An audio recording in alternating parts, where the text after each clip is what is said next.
माँ की दीनदारी, बेटी की अमानतदारी। अजीम माँ की तरबियत लोगों की तकदीर बदल देती है। सौदागरों का एक काफिला बगदाद की तरफ जा रहा था। इनके साथ एक नौउम्र लड़का भी था, जिसको इसकी माँ ने कुछ हदायत देकर इस काफिले के साथ इसलिए कर दिया था कि हिफाजत के साथ ये अपनी मंजिल पर पहुंच जाए और दीन का इल्म हासिल करके अल्लाह के बंदों को अल्लाह की हदायत और रोशनी दिखाए। काफिला इत्मीनान से चल रहा था कि एक जगह कुछ डाकुओं ने इस पर हमला कर दिया। काफिले वालों ने अपना मालो असबाब बचाने के लिए बड़ी चालें चली कि किसी तरह इन डाकुओं से अपना कुछ माल बचा लें, लेकिन डाकुओं ने इनकी चालों में आए और ना ही इनकी रहम की अपीलों से इनके दिल पीसे। काफिले के एक एक आदमी से उन्होंने सब कुछ छीन लिया। डाकू जब अपना काम कर चुके तो इनमें से एक ने इस नौउम्र गरीब और परेशान हाल बच्चे से पूछा। डाकू ने कहा, कहो, मैं तुम्हारे पास भी कुछ है? नौउम्र लड़के ने कहा, जी हाँ, मेरे पास 40 दिनार हैं। डाकू, तुम्हारे पास 40 दिनार हैं?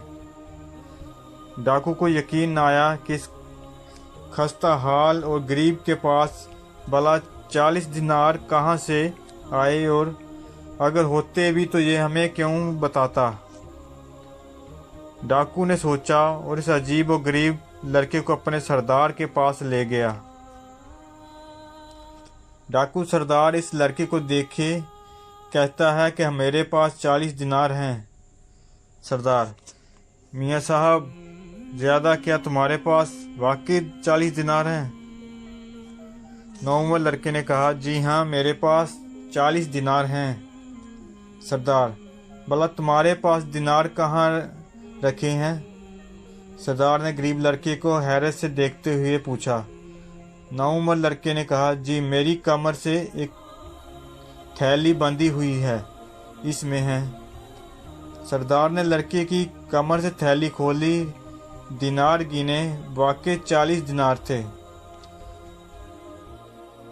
सरदार हैरत से कुछ देर इस लड़के को देखता रहा, फिर बोला, साहबजादे, तुम कहाँ जा रहे हो?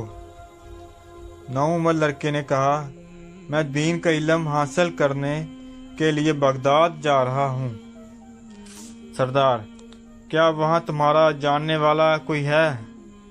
नौउम्र लड़के ने कहा, जी नहीं, वो एक अजनबी शहर है। मेरी अम्मी ने मुझे ये 40 दिनार दिए थे कि मैं इत्मीनान के साथ इल्म दीन हासिल कर सकूं इस अजनबी शहर में। मेरी ज़रूरियात का कौन ख्याल करेगा और क्यों किसी का एहसान उठाऊं? सरदार,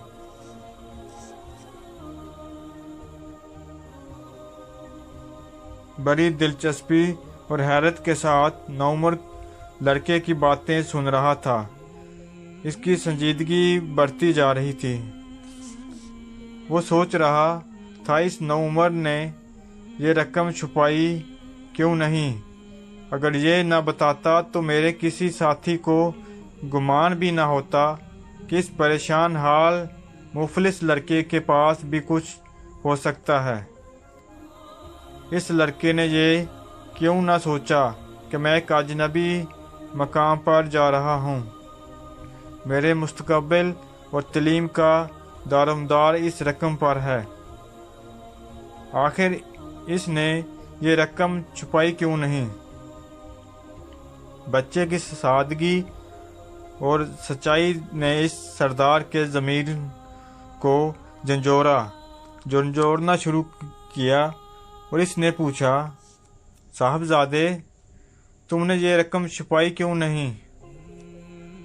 अगर तुम ना बताते और इनकार कर देते तो हमें शुबा भी ना होता कि तुम्हारे पास भी कोई रकम हो सकती है। नौउमर लड़किया, जब मैं घर से निकल रहा था तो मेरी माँ ने मुझे ये नसीहत कर दी थी कि बेटा, कुछ भी हो तुम झूठ हरगिज़ न बोलना। भला मैं माँ के हुक्म को कैसे टाल देता। सरदार के अंदर का इंसान जाग गया। वो सोचने लग गया, ये नौउमर लड़का अपनी माँ का ऐसा इताअत गुजार है कि वो अपना मुस्तकबिल तबाह होते हुए देख रहा है, लेकिन माँ का हुक्म टालने को तैयार नहीं। और मैं कितने अरसे से बराबर अपने परवरदिगार के हुक्म को रोंद रहा हूँ। इस नए लड़के को गले से लगाया, इसके दिनार इसको वापस किए, काफिले वालों को सामान वापस किया और अल्लाह के हजूर सजदे में गिर के गिरा गुजारी की और रोने लगा। सच्चे दिल से इसने तौबा की और अल्लाह की रहमत ने इसे अपनी आगोश में ले लिया। यह डाकू फिर अपने वक्त का एक ज़बरदस्त वली बना और अल्लाह के बंदों को लूटने वाला, अल्लाह के बंदों को दीन की दौलत तकसीम करने वाला बन गया। अजीम माँ की तरबियत ने सिर्फ नौउमर लड़के को ही अच्छा नहीं बल्कि डाकू की भी तकदीर बदल दी। ये वो होनहार नौउमर लड़का है जिसको सारी इस्लामी दुनिया हज़रत शेख अब्दुल कादर जिलानी रहमतुल्लाह अलैह के नाम से जानती है और जिसके नाम आते ही दिल अकीदत और एहतराम से झुक जाते हैं। या अल्लाह, हमें झूठ बोलने से बचा और हमें अपने हुक्म पर अमल करने की तौफीक बख्श और अपने नेक बंदों और नेक बुजुर्गों के नक्शे कदम पर चलने की तौफीक बख्श। आमीन सुम्मा आमीन।